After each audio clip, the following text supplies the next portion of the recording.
The Magic Show is brought to you by StarCityGames.com, and check this out, Alara Reborn is coming soon, and StarCityGames.com is your 100% multicolored goodness for just $79.99 per box or $469.99 per case. Head on over to StarCityGames.com and pre-order Alara Reborn today.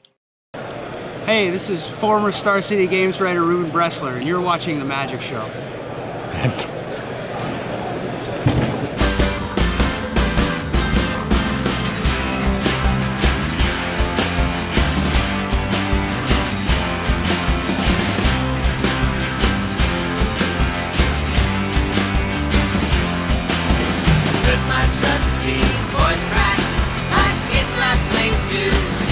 Hello everybody and welcome to another edition of The Magic Show.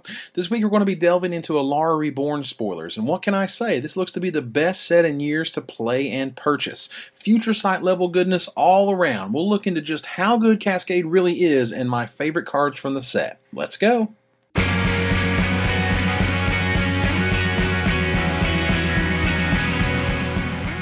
Alright, so the set is here, and it is freaking fantastic. I have so many favorites, I don't even know where to begin. First, we'll start with a kick-ass card I spoiled last week that got even better after press time. You remember Kasali Pride Mage? Can you say exalted? Wow! This man is even better than expected and common instead of uncommon to boot. That's some goodness that made this potentially $2 uncommon much more affordable. This is one of those playsets you'll be using for quite a while, and be sure to hold on to your foils. So let's take one out of the batch. First up is Null Tread Gargantuan. Absolutely insane. Love this guy, completely love it. I love how it works with comes into play creatures like Elvish Visionary, and I love how sick it is in Banned. Just putting your Noble Hierarch on top of your library and then playing it, you still get the Exalted bonus, and then you smash him with a 6/7 next turn. Hell yeah! This is the closest thing to a Tarmogoyf I've seen in a long time. Now, hold on a minute. It's not a 2-mana, no drawback 5/6, don't get me wrong. But the ability to combo with virtually every comes into play ability, whether that's Muldrifter or Lockstone Hierarch and Extended, is something to celebrate. But what about this powerful weapon called Dauntless Escort? That's just fantastic, really. That's the best creature you could possibly have in this metagame full of Wrath of Gods and Volcanic Fallouts and even Maelstrom Pulses. This guy has very solid stats and will most likely make his way into a green-white Stompy or Zoo deck and Extended, and should see plenty of play in Standard or at least Block in Honolulu. He makes one-sided Wrath of Gods not only possible, but easily doable with upside, and smashes into the red zone in the meantime. Just insane in the combat step, and even better during your opponent's main phases.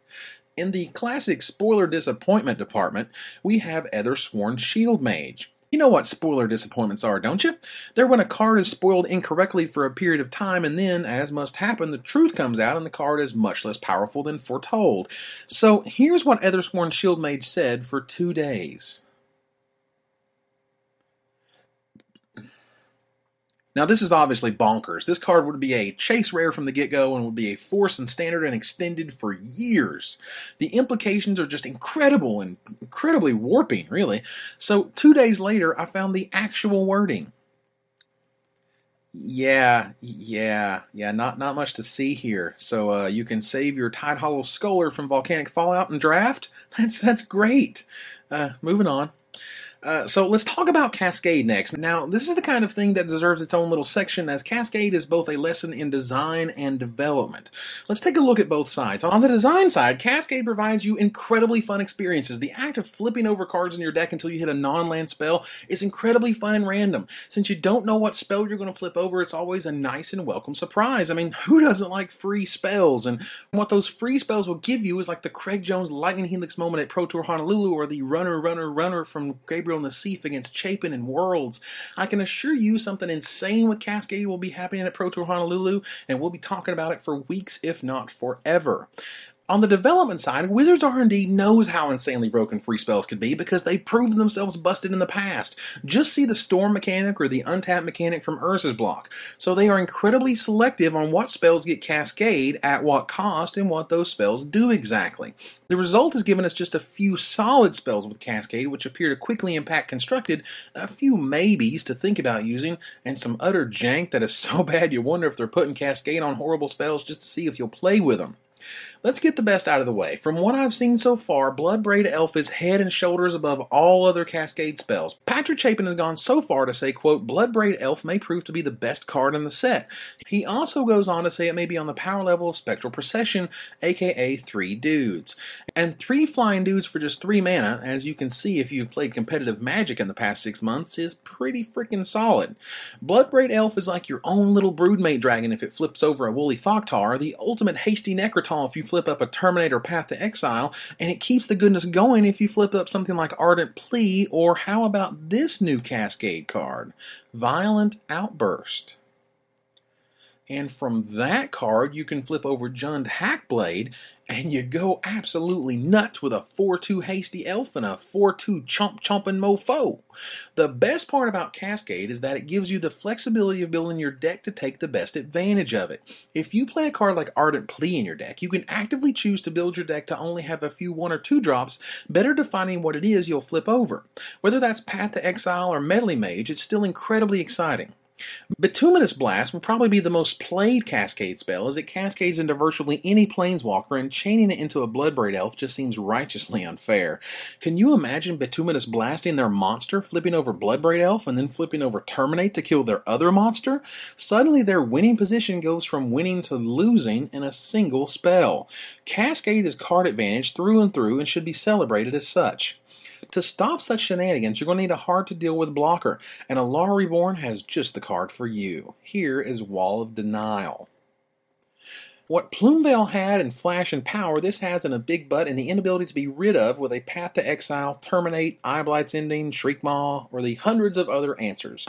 However, Death Touch is still a problem for this awesome wall, but everything else is completely shut down. Nice. And how about that new Ophidian, Vedalken Heretic?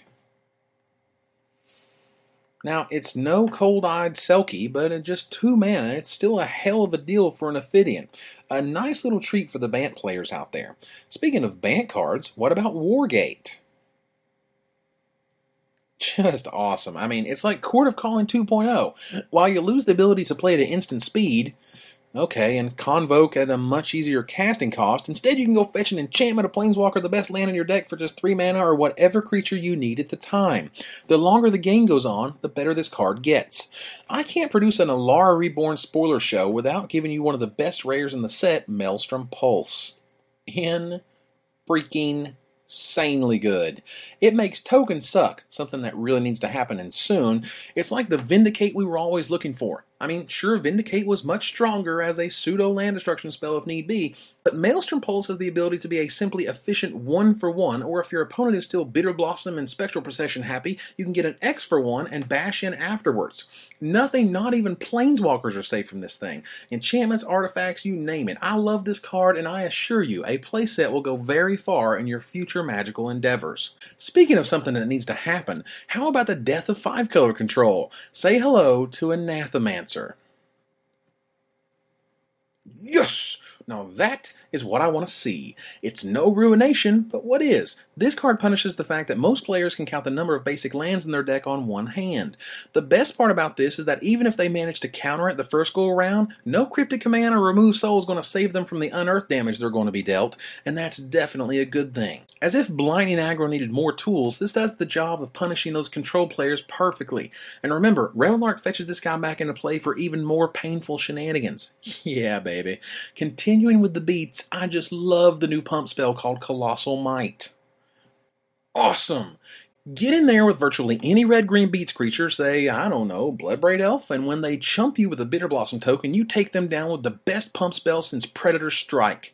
There's a lot to be said for cheap ways of providing trample, and this gives you a huge bonus to boot. My guess is this card will be ending a lot more games than you think. Just imagine how scary Maurice's Twin Claws is with a little +4 power bonus and trample. Damn!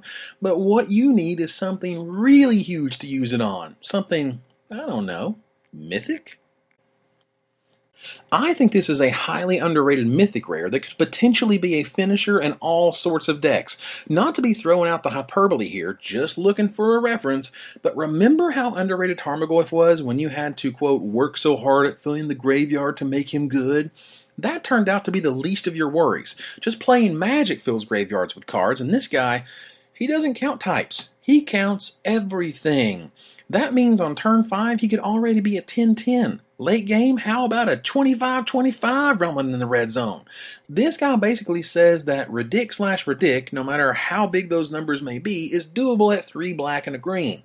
But of course, you need a way for him to not get chump blocked, and by that I say to see Colossal Might, or this powerful preview card.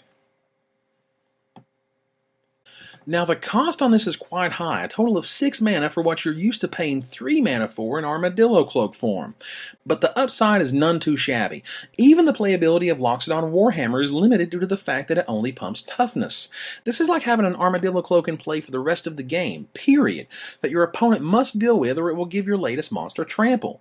This is powerful on a Wild Mikado just as it is on a Bloodbraid Elf, and hey, is that a Lord of Extinction over there? Don't mind if I do.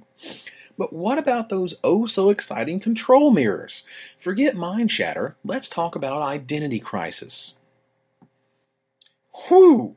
Now that is some business right there. Mind Shatter for 4? No, I'll just make sure I have 2 white mana in there as well, and I'll take your hand, your graveyard, and your dignity in that order. No Knuckle shenanigans, no targets for your top deck Cruel Ultimatum, and no Revelark BS. This is the card that the control player really wants to resolve, as sometimes Mind Shatter isn't enough for their whole hand, or Recursion will get you later in the game.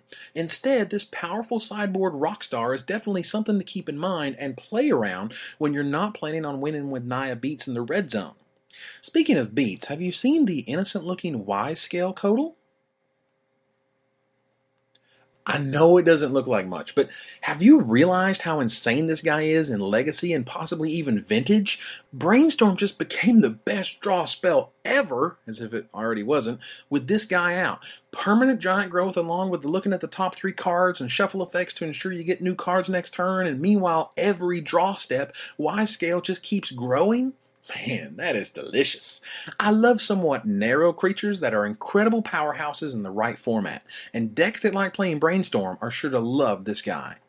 Winding down, I'd like to talk about Finest Hour. I think this card is fantastic, though it is priced at being a crap rare, and here's where I think the brilliance is. If your opponent doesn't kill the singular creature you plan on attacking with before you announce that it is attacking alone, then you are for sure getting another combat step. This makes the drawback of only attacking with one creature not half as bad. Your opponent must now anticipate what you want to bash with and hope to cut you off at the pass. And of course, if you still have dudes around, those are free to swing in the next combat step they gave you. The combos with Rafik, Battle Grace Angel, and Plain Old Noble Hierarch are just impressive. I like it a lot. Next up is easily the best named card of the set, Double Negative. Brilliant! Love the name, which I would bet real money came from Mark Rosewater himself, as he loves doubling anything. And I love how this will wreck both Counter Wars and Storm decks in Extended. While Spell Snare is usually the Counter War winner, I can see how this would have applications. It also, of course, is the perfect foil to Cascade, as I'm sure you'll be seeing plenty of decks that feature that mechanic on tournament tables soon. So kudos to a great name and a great idea. Alright man, I gotta stop because we ran out of time. The fun and flexibility of this set is not to be underestimated. From the incredible limited tools such as the Sojourner cycle and the double basic land cyclers, to powerful niche cards like Mind Funeral to the kick-ass Border Post cycle, this is one hell of a set. WotC can pat themselves on the back thoroughly for this one, as I am 100% sold on the awesomeness of Alara Reborn. As I mentioned last week, I'll be in Los Angeles this weekend for the Alara Reborn pre-release hosted by Sun Mesa Events, and suggest you come check it out, say hello, and gunsling your heart out against me. I'm certainly up for the challenge. If you can't make it out there, use the link at the top of StarCityGames.com or the search engine at MagicGathering.com to find your nearest location and get your own multicolored goodness going. Until next time, Magic players, this is Evan Irwin, tapping the cards so you don't have to.